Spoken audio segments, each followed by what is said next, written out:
राज्यपाल ने यूसी से विधेयक राष्ट्रपति को भेजा। राष्ट्रपति भवन को लेना है फैसला। मुहर लगने के बाद राज्य में लागू हो जाएगा कानून।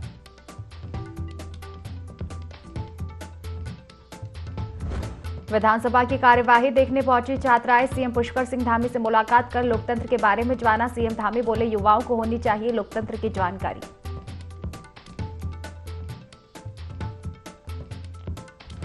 उत्तराखंड की अर्थव्यवस्था ने लगाई बड़ी छलांग। सरकार ने सदन में पेश किया आर्थिक सर्वेक्षण रिपोर्ट। 2023-24 में विकास दर बढ़कर 7.58% हुई।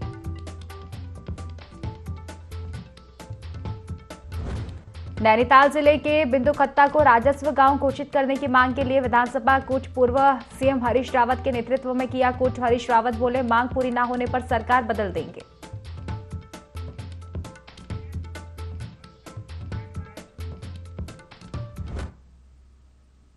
नमस्कार, देवभूमि लाइव देख रहे हैं आप और मैं हूं आपके साथ खुशी व्यास। चलिए रुक कर लेते हैं खास खबर की ओर, जहां कैबिनेट मंत्री सौरभ बहुगुणा ने उत्तराखंड विधानसभा में विपक्ष पर नकारात्मक राजनीति करने के सवाल उठाए।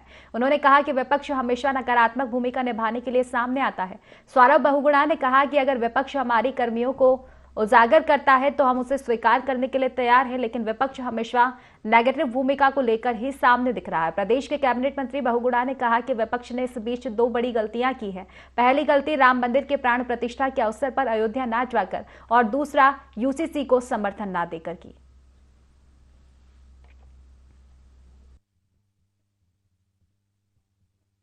विपक्ष जो है वो नकारात्मक बातें सदन में लेके आ रहा है और मैंने कल भी प्रेस में मैं कहा था कि विपक्ष को भी ये नसीहत यही थी कि वक्त के साथ चलना उसको सीखना चाहिए।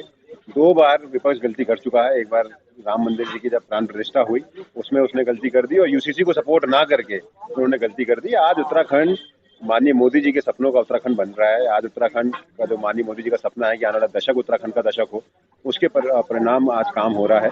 तो विपक्ष को सकारात्मक होकर सदन के अंदर आना चाहिए।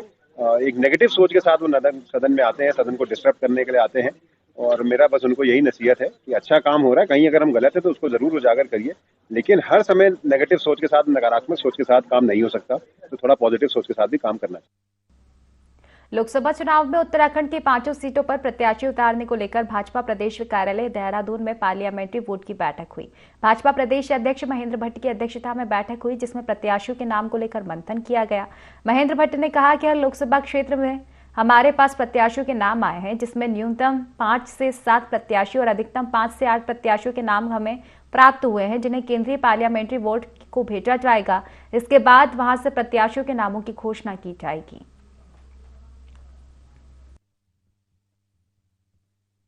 तमाम जो व्यवस्थाएं हैं चुनाव लड़ने के लिए, जो बहुत जरूरी व्यवस्थाएं हैं, उनको चाक चौबंद किया जा रहा है और मुझे इस बात की खुशी है कि उत्तराखंड उसमें लीड ले रहा है हर मोर्चे पर। और यहाँ पर तमाम जो पार्टी ने जो कार्यक्रम निर्धारित किए थे उनको समय पर और बहुत अच्छी तरह से पार्टी संगठन निभा रहा है। प्रदेश चुनाव समिति की बैठक थी। बैठक में हमारे चुनाव के प्रभारी दुष्यंत गौतम जी आए हुए थे। प्रदेश के मुख्यमंत्री, पूर्व मुख्यमंत्री, हमारे जो चुनाव समिति के सभी सदस्यों की उपस्थिति रही। हर लोकसभा क्षेत्र पर चर्चा हुई। हमने जो प्रेक्षक भेजे थे उनके द्वारा जो नाम आए, सब नाम प्रभावशाली नाम है और ये तय हुआ है कि सभी नामों का पैनल बनाकर हम कल सेंट्रल पार्लियामेंट्री बोर्ड को उसको भेज देंगे और सेंट्रल पार्लियामेंट्री बोर्ड के निर्णय के बाद ही प्रत्याशी विधिवत रूप से घोषित। चलिए खबरों में आगे बढ़ेंगे, जहां गदरपुर पुलिस ने बड़ी कार्रवाई करते हुए एक युवक को बड़ी मात्रा में अवैध हथियार सहित गिरफ्तार किया है। इस मामले का खुलासा करते हुए एसएसपी उधम सिंह नगर डॉक्टर मंजूनाथ ने कहा कि उत्तराखंड को भयमुक्त बनाने के लिए मुख्यमंत्री के निर्देश हैं और साथ ही चुनाव आयोग का भी निर्देश है कि आगामी लोकसभा चुनाव के दृष्टिगत भयमुक्त मतदान हो। इसके लिए अवैध हथियार रखने और मादक पदार्थ का कारोबार करने वालों पर कार्रवाई की जा रही है।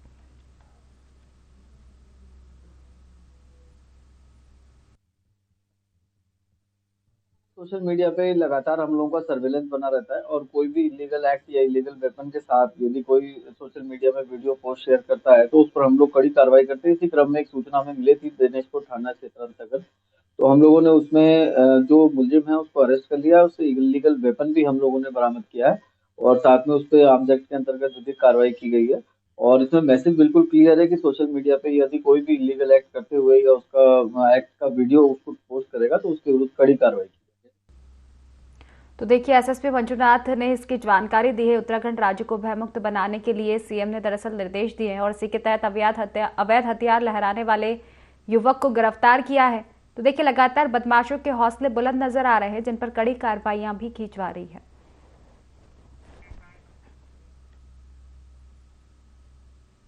चलिए, चक्राता से आपको बड़ी खबर बता दें, जहां त्यूनी अटाल मोटर मार्ग में भीषण कार हादसा हो गया। हादसे में 6 लोगों ने अपनी जान गंवाई है। सूचना पर पुलिस मौके पर पहुंची। टीम ने रेस्क्यू ऑपरेशन चलाया। खाई से शवों को निकालने के लिए पुलिस की टीम जुट चुकी है। वाहन में आपको बता दें कि 6 लोग सवार थे। वाहन विकासनगर से जा रहा था और इसी दौरान अटाल त्यूनी मोटर मार्ग पर हादसा हो गया। हादसे के कारणों की फिलहाल जांच जारी है।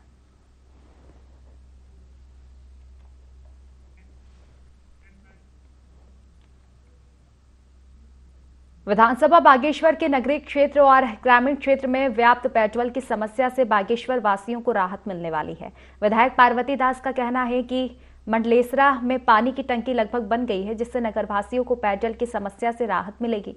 वहीं ग्रामीण क्षेत्र धूरा फाट खरही पट्टी से पानी की टंकी का काम मार्च तक पूरा होने वाला है।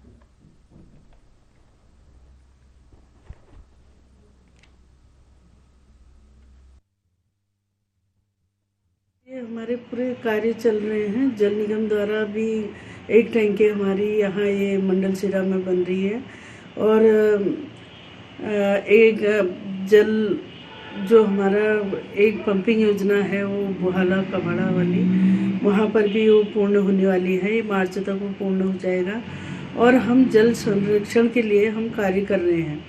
नौले धारे बचाने हैं हमने और जहाँ पर जल स्रोत हैं उस पर भी कार्य हम कर रहे हैं।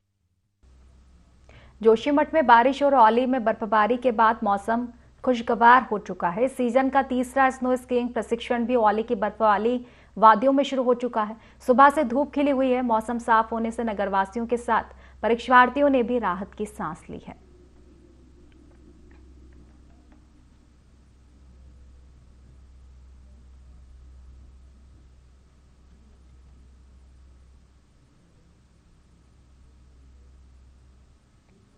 तो देखिए, बर्फबारी और बारिश के बाद मौसम सुहावना हो चला है। इसको लेकर पर्यटक में काफी उत्साह है। आपको बता दें कि बड़ी संख्या में पर्यटक जोशीमठ औली पहुंच रहे हैं।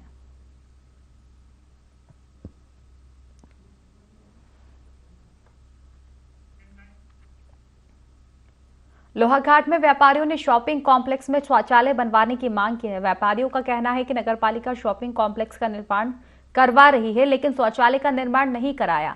इससे व्यापारियों विशेषकर महिलाओं को दिक्कतों का सामना करना पड़ रहा है। शौचालय को लेकर कई बार मांग की गई, लेकिन कोई सुनवाई नहीं हो रही है।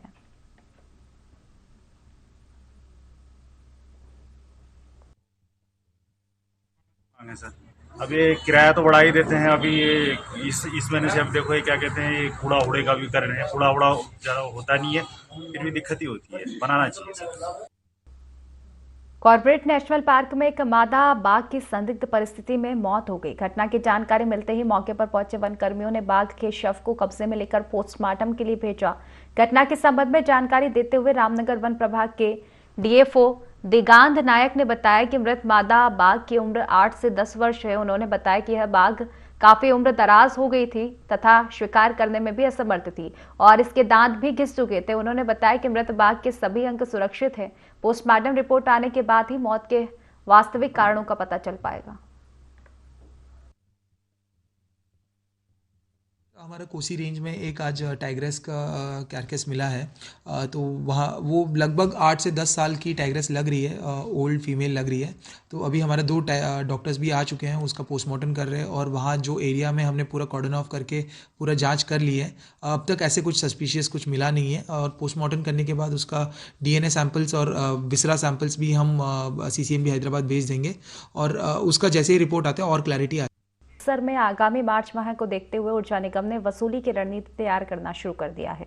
ऊर्जा निगम के ईई ने लक्सर के सभी तीनों सब डिवीजन के एई और जेई को वसूली के निर्देश दिए हैं। आगामी 15 मार्च से पहले बड़े बकाया वाले लोगों से बिलों की वसूली करने या कनेक्शन काटकर आरसी की कार्रवाई शुरू करने के आदेश जारी किए गए हैं।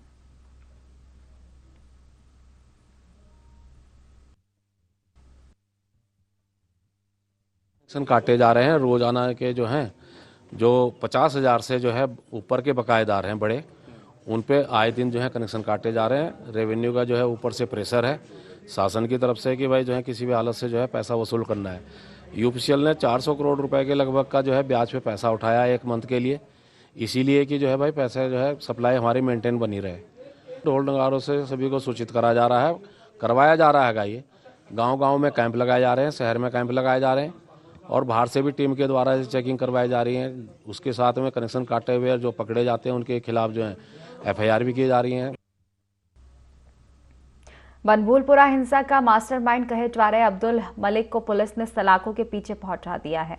आपको बता दें कि मलिक के साथ ही बनभूलपुरा थाना और वहां खड़े वाहनों को फूंकने वाले कुल 36 लोग जेल भेजे जा चुके हैं। मलिक पर तो पुलिस ने पहले ही UAPA लगा दिया था और अब सभी 36 लोगों पर UAPA लगा दिया गया है। इन सभी पर हत्या की कोशिश करने सहित तमाम गंभीर धाराओं में मुकदमा दर्ज किया गया। जिन पर ये धाराएं लगाई गई हैं उनमें समाजवादी पार्टी के प्रदेश प्रभारी अब्दुल मतीन सिद्दीकी के भाई जावेद सिद्दीकी समेत कई पार्षद और प्रभावशाली लोगों के नाम भी शामिल है। आपको बता दें कि 8 फरवरी को मलिक का बगीचवा में ध्वस्तीकरण की कार्रवाई करने गई प्रशासन टीम और पुलिस और नगर निगम की टीम पर पथराव हुआ था। भारी भीड़ ने जमकर हिंसा की और सरकारी और निजी वाहनों को आग के हवाले भी कर दिया।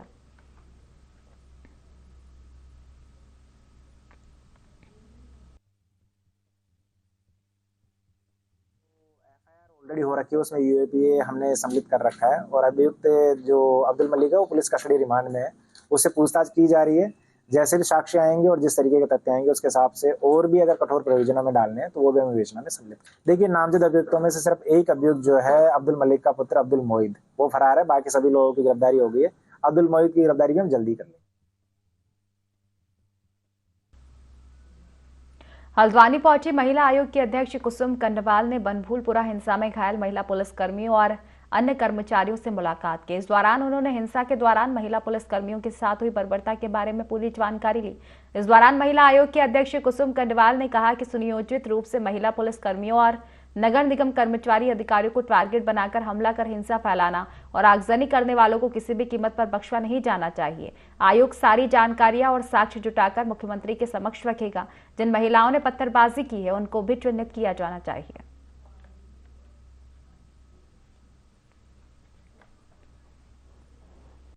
मुझे लग रहा था कि हाँ मुझे जाना है उनके बीच में और आज मैं आई हूँ, क्योंकि शीघ्र इसलिए कि थोड़ा सा अव्यवस्था हो जाती है, क्योंकि सब लगे थोड़ा, मैंने कहा ये स्वस्थ हो जाए तो फिर इनसे रूबरू होकर इनके पूरी घटना की जानकारी इनसे जानो। महिला आयोग अपनी तरफ से महिलाओं की सुरक्षा के लिए और किस तरह से महिला के साथ किसी भी तरह से कुछ भी होता हर समय महिलाओं के साथ खड़ा रहता है। और ये तो हमारी ऐसी महिला कर्मी है जो कि रात दिन अपनी ड्यूटी देती, अपने बच्चों को छोड़ के, अपने परिवार को छोड़कर वो ये अपने देश के लिए, अपने राज्य के लिए काम करती रहती हैं। हमारी सभी अधिकारी हैं और नगर निगम के भी हमारे कई यहाँ पे कर्मचारी आए हैं, वो भी अपनी घटना को बता रहे हैं। हमारे मीडिया के बंधु बता रहे हैं किस प्रकार से उनके साथ भी हमला हुआ, किस प्रकार से उनकी गाड़ियाँ जला दी, किस प्रकार से पुलिस की गाड़ियाँ जला दी गई हैं। तो ये तो आप भी जानते हैं, आपके माध्यम से कहना चाहती हैं, पहले से तैयारी को लेकर तैयारी की गई थी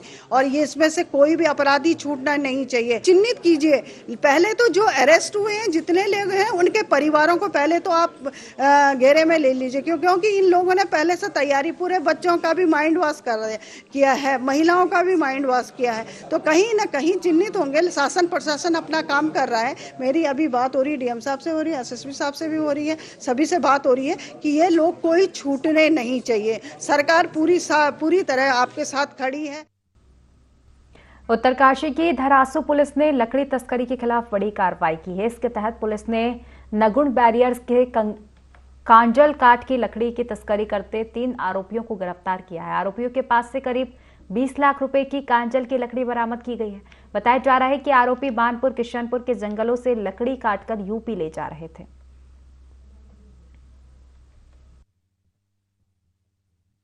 सघन चेकिंग के दौरान आज सुबह धरासू पुलिस ने 3 तस्करों को गिरफ्तार किया गया है प्रतिबंधित काजल काट की लकड़ी के साथ। और ये जो काजल काट की लकड़ी है 192 नग लकड़ी बरामद की गई है 3 तस्करों से, और इनसे पूछताछ में भी बताया गया कि ये जो लकड़ी है इसको लेके सहारनपुर ले जा रहे थे। इस लकड़ी की जो बरामद लकड़ी है उसकी अनुमानित कीमत लगभग 20 से 25 लाख रुपए बताई जा रही है, और इसकी फर्द बना के वन विभाग के सुपुर्द कर दिया गया है, और इस तरह की कार्रवाई आगे भी लगातार जारी रहेगी।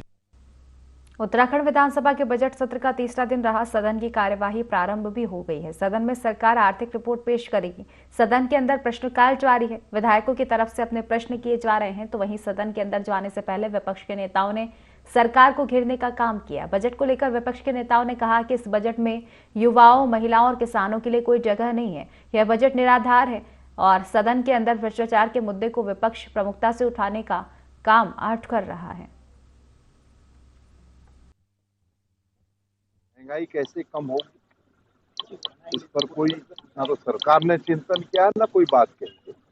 बेरोजगार साथियों को रोजगार कैसे मिलेगा, किसानों की आय दुगना कैसे होगी, अर्थव्यवस्था कैसे पटरी पर आएगी।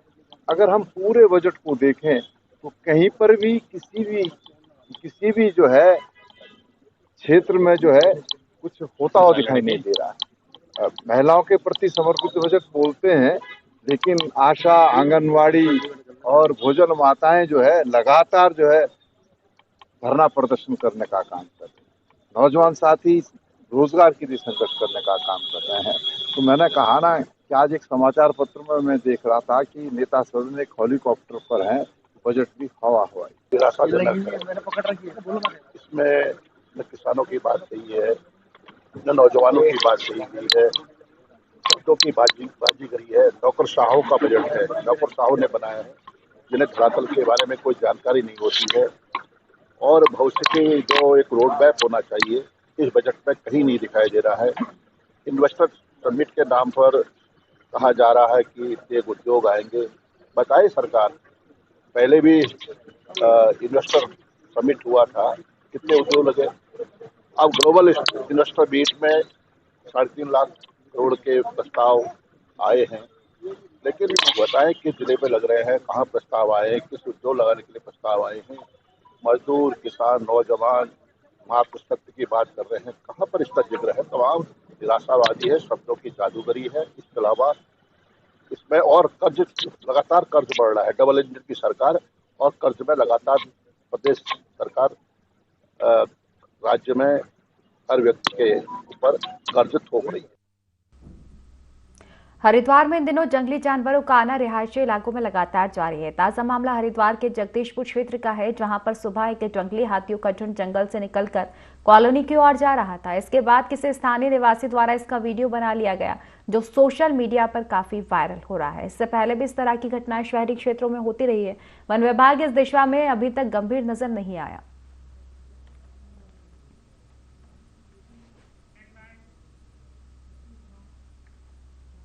गैरसैंण राजधानी की उपेक्षा के विरोध में उत्तराखंड प्रदेश कांग्रेस और इंडिया गठबंधन द्वारा गैरसैंण के रामलीला मैदान में उत्तराखंड विधानसभा का प्रतीकात्मक सत्र आयोजित किया गया। इस प्रतीकात्मक विधानसभा सत्र में अंकिता हत्याकांड सहित कई मुद्दों को लेकर सदन में उठाए गए। नेता विरोधी दल करण महारा इस मौके पर सदन में सरकार को घेरते हुए नजर आए और जमकर खरी कोटी भी उन्होंने सुनाई। एक दिवसीय इस प्रतीकात्मक उत्तराखंड विधानसभा सत्र में हेमा पुरोहित, विधानसभा अध्यक्ष, मुख्यमंत्री पूर्व विधायक जीतराम टमटा, संसदीय कार्य मंत्री रणजीत रावत, नेता प्रतिपक्ष करण महारा, कैबिनेट मंत्री पूर्व राज्य मंत्री धीरेन्द्र प्रताप, विधानसभा उपाध्यक्ष मनीष खंडूरी सहित सत्ता पक्ष और विपक्ष की सभी विधायक उपस्थित रहे।